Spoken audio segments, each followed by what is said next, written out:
তুমি দাঁড়াও বাবা, বাড়ির মেয়েরা আসুক, তাদের সঙ্গে কথা বলে নেবে। এখন সবাইকে সামনাসামনি কথা হয়ে যাওয়াটা ভালো, কিন্তু বাবু আগে ঝি কেন চলে গেল সেটা যদি একটু দয়া করে বলেন। কি করে বলবো বাপু কেন চলে গেল?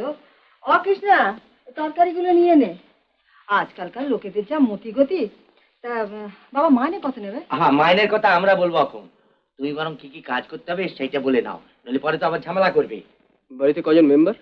9-10। আই বাবা, 9-10 জন। এই কি কাজ করতে হবে?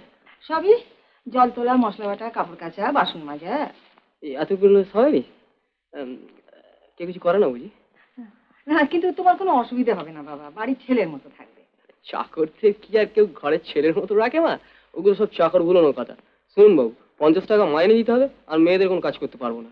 আহা, তোমার মুখ দেখে 50 টাকা দেবে। 50 টাকা শুনে এরকম করছেন মা? নিউ আলিপুরে 60 টাকা নিয়ে সাদাসাদি করছে, শুধু যাচ্ছি না ফ্যামিলি মেম্বার বেশি বলে।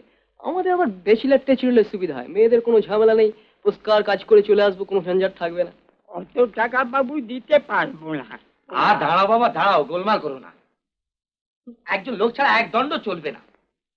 শোনো বাবা, প্রথম মাস তুমি বরং 30 টাকা দাও, তারপর 1 মাস দেখে আমরা পরে বাড়িয়ে দেবো। 1 মাস 9-10 জনের 5 মাস খেটে যদি প্রাণে বাঁচি, তবেই তো বাড়াবেন বাবু। ভেবে দেখুন, আমি কাল এসে খবর নেব।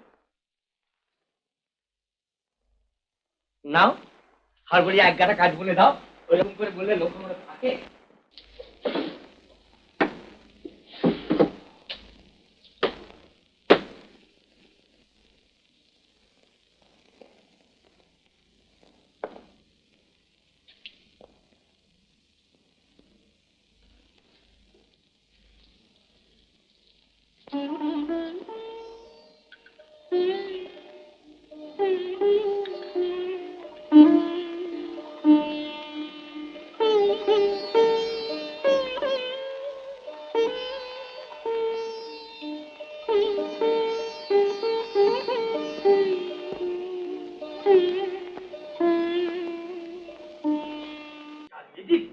অপরচুনিটি ব্যাটার, দেশটাকে করে জ্বালিয়ে দিলে একেবারে প্রবলেম আফটার প্রবলেম।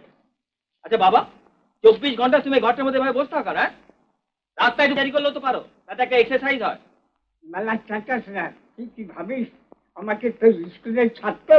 না, একটা ভালো কথা বলতে গেলেন ভাস্কর ছুটে গেল। সন্ধ্যে 7টা হয়ে গেল, এখনো 1 কাপ চা পেলাম না, আর তুই আমাকে এক্সারসাইজ করতে বলছিস? খালি পেটে কি এক্সারসাইজ করা যায়? তো কি করে জানবো বাবা যে এখনো তোমার চার্জ ওঠেনি?